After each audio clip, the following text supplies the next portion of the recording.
সকালবেলা থেকে vote vote করে মাথা খারাপ, তাই কোনো কাজকর্ম কেউই করতে দিচ্ছে না, মাথা খারাপ করে দিচ্ছে। আগে ভোট দিয়ে আসো, ভোট দিয়ে আসো। তো বেরিয়ে পড়লাম ভোট দিতে।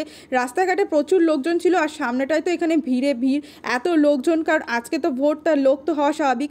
আর পৌঁছে গিয়েছিলাম যেখানে ভোট হবে, সেই স্কুলটা। এই স্কুলটা মানে এখানে আমার অনেক স্মৃতি জড়িয়ে আছে, ছোটোবেলা থেকে এখানে আমি পড়াশুনো করেছি, তো তাই নেমেই যেন মনটার ভিতর একটা কেমন হচ্ছিল। ওকে তাই বলছিলাম যে এই স্কুলটায় না আমি ছোটোবেলায় পড়তাম। তারপর ভোট তো দেওয়া হয়ে গিয়েছে, আর ভেতরে কোনো রকম ভিডিও করতে দিচ্ছিল না, কারণ ভোট হচ্ছে তো, আর এটাই স্বাভাবিক, ওরা ক্যামেরা অন করতে দিচ্ছে না, ফোনও নিয়ে যেতে দিচ্ছে না।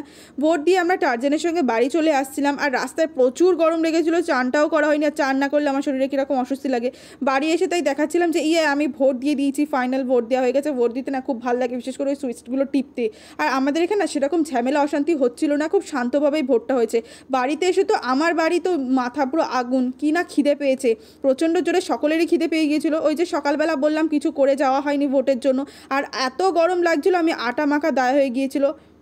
হাই বন্ধুরা, আমি রিয়াস লাইফে তোমাদের সকলকে স্বাগতম। আজকে ছিল আমাদের এখানে লাস্ট দফার ভোট, মানে সব জায়গায় আজকে ছিল লাস্ট ভোট। 4 তারিখের রেজাল্ট। তো ভোটটা তো দিয়ে এসেছি সকাল সকাল, ভোর 5টার থেকে আমার বর বলছে দিয়ে আসবে। ভোর 5টার জায়গায় সেটা 10টা হয়েছে। যাই হোক দিয়ে এসেছি, দিয়ে আসার পর আচমকা দেখি প্রচণ্ড গরম লাগছে। জানি না এটা ভোটের জন্য কি আমাদের। যাই হোক ভোট তো দিয়ে আসা হয়ে গিয়েছে, সঙ্গে রুটি তরকারিও খাওয়া হয়ে গিয়েছে। এখন বসে আছি, শরীরটা ভীষণ খারাপ লাগছে, দুদিন ধরেই হচ্ছে, কারণ আমার অলরেডি সিস্টের প্রবলেম আছে, সেই কারণে বেশি শরীর খারাপ লাগছে। কিন্তু এত পরিমাণে শরীর খারাপ লাগছে না, আমি ইদানিং একটু বেড়েছে জিনিসটা, আবার ডক্টর দেখাতে হবে, দেখা যাক কী হয় পরে। আর ওর যখনই অফিস থেকে ফোন আসে না, তখন এরম করে পায়চারি করে কথা বলে, জানি না এতে ও কী পায়। ওকে যখনই বলি বসে কথা বলে, ও তো সেটা শুনতেই পায় না। ও ওর মতো একবার এই মাথা থেকে ও মাথা পায়চারি করে। আর এই যে জামা কাপড়গুলো দেখছো, এগুলো বেড়াতে যাওয়ার প্যাকিং চলছে, সেটা কবে দেখতেই পাবে। এদের মতো করে ঝগড়া করবে, বলো এখন মুখ দেখাচ্ছ কেন? তুমি মুখ দেখাচ্ছ কেন? হ্যাঁ, ও ভাই যাবে তো, তুমি ড্রয়িং করুনি, তুমি ম্যামের কাজ করুনি, তাহলে তো হবে না, বলো। না না, ও মেয়েদের মতো করে ঝগড়া করছে, যেই আমি বলেছি সঙ্গে সঙ্গে ও চুপ করে গেছে। করো ঝগড়া, করো করো, সবাই শুনুক তুমি কিরকম মেয়েদের মতো করে ঝগড়া করো।